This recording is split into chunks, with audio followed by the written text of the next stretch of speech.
ازيكم يا حبايبي، عاملين ايه؟ يا رب تكونوا بخير. النهارده بقى هنعمل صينيه اقتصاديه جدا وطعمها جميل جدا. هنجيب صينيه كده ونحط فيها معلقتين سمنه وكلها بمكونات في البيت. هنجيب كده نص كيلو بطاطس وهنقطعه مكعبات، هنحمره في الزيت والسمنه ده لما ياخد لون ذهبي. وبعد كده انا مقطعه عندي بطاطس اهي مكعبات وغسلها غسله كويسه.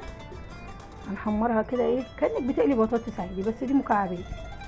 ومخرطه عندي بصل حلقات برضو وطماطم وفلفل.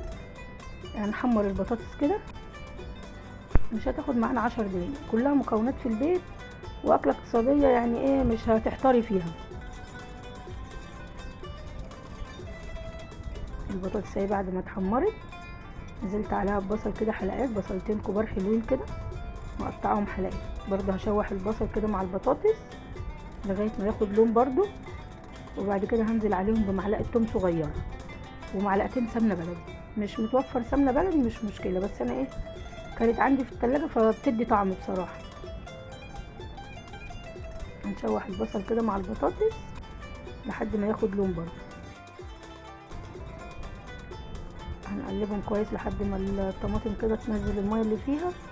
وبعد كده نحط معلقتين صلصه كبار. هنزود بقى هنا كوبايه ميه، انا هنا حطيت مكان الصلصه، وهنزود حبه ميه تاني. وهنا بقى هتقلبيها وتعملي فيها فتحات كده. هنحط هنا التوابل الاول، شويه كزبره وحبه كمون ومعلقه بابريكا والسبع بهارات. بجد اللي مش هيجرب الصينيه دي هيفوتوا كتير.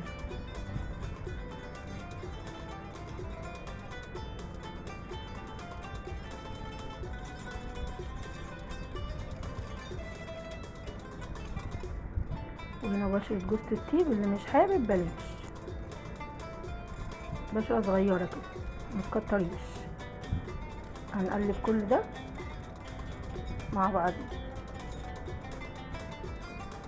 لو لقيتي المية قليلة او نشفت معاكي زودي ربع كوباية مية.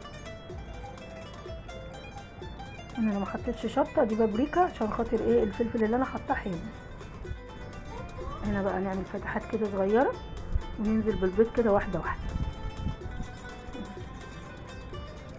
وعند ما ننزل بالبيض هنوطي عليها النار عشان البيض يستوي بقى براحته.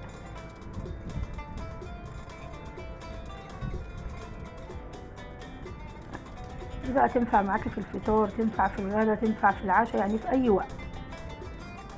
نزلنا بالبيضة اهو كل واحدة ورا التانية كده. وبعد كده هنحط على الوش حبة جبنة موتزاريلا.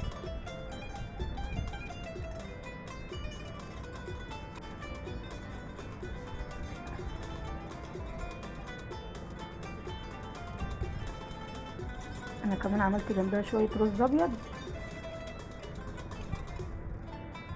وهي الصينية حتى لو ما عملتيش جنبيها رز، هي لوحدها والله كفاية، جميلة جدا.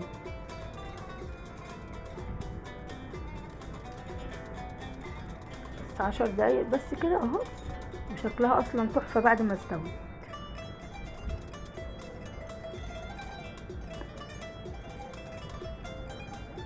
بجد جربوها والله وهتدعولي.